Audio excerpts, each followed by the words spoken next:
अंतरिक्ष में एक बहुत बड़ी हलचल हुई है। सूर्य से एक बेहद तेज और शक्तिशाली तूफान निकला है। यह सौर तूफान सीधे पृथ्वी की तरफ रुख कर लिया है।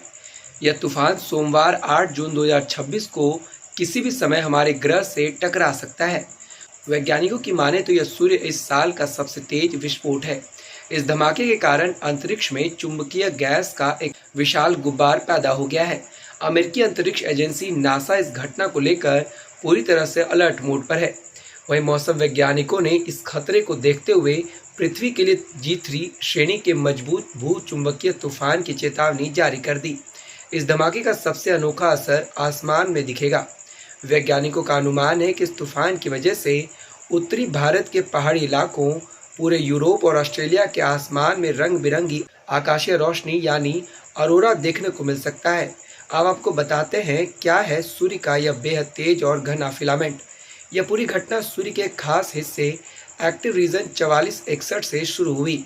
यह 6 जून 2026 की सुबह इस हिस्से में एक जोरदार धमाका हुआ।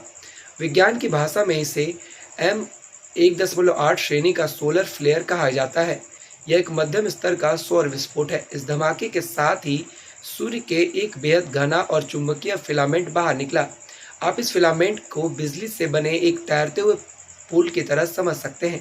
उसके भीतर बहुत ठंडी और घनी चुंबकीय गैस भरी होती है। यह फिलामेंट इस समय लगभग 1400 किलोमीटर प्रति सेकंड की तूफानी रफ्तार से आगे बढ़ रहा है। यह सीधे हमारी पृथ्वी की तरफ आ रहा है। यह जितना भी भारी और तेज होगा, इसका असर उतना ही ज़्यादा होगा। यह चुंबकीय बादल जब पृथ्वी के पास पहुंचेगा तो हमारी सुरक्षा ढाल यानी मैग्नेटोस्फीयर इससे मुकाबला करेगी। अंतरिक्ष वैज्ञानिकों के अनुसार इस तूफान का असली असर एक खास चुंबकीय दिशा BZ पर निर्भर करता है। सुरक्षा ढाल के खुलते ही सूर्य की ऊर्जा सीधे हमारे वायुमंडल में घुस जाएगी। इसके बाद ही आसमान में हरे, बैंगनी और लाल रंग की खूबसूरत रोशनियां चमकेगी। वैज्ञानिकों का कहना है कि यह तूफान इतना मजबूत है कि यह G3 से बढ़कर G4 यानी गंभीर श्रेणी में भी हो सकता है। अगर ऐसा हुआ तो भारत के उत्तरी हिस्सों में भी रात को आसमान का रंग बदला हुआ दिखेगा। वह इस खबर पर अभी क्या राय है, कमेंट करके ज़रूर बताएं।